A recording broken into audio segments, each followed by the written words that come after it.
achana katika makambi haya, niseme hivi, kati ya hasara ambazo mwanadamu atapata ni kukosa mbingu.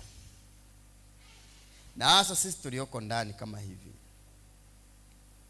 kati ya kilio kinachosikika kwamba kutakuwa na kilio na kusaga meno kitakachoongozwa na watu walioujua ukweli lakini wakaukataa.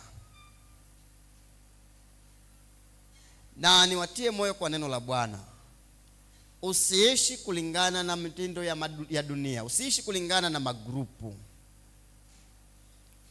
Kumbuka, tutakapoenda mbinguni, Kristo atakapokuja, kila mmoja atasimama kwa zamu yake.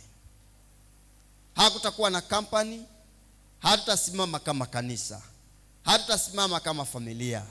Tutasimama kila mmoja kwa zamu yake.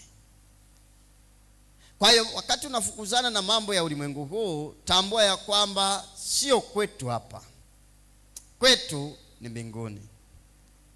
Na kati ya machozi ambayo Kristo atalia ni kuwakosa aliowafia na wale ambao waliujua ukweli kama mimi na wewe.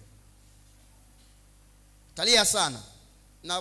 Napenda kurudia kesha hili lilipita lile la robo ya kwanza la mwezi wa 12. Nikasema ya kwamba Kristo atakapokuja, Kristo ndio atakuwa mrefu kuliko wote, akiwa ameongozana na Adamu ndio atakuwa anafuatia urefu kwa Kristo.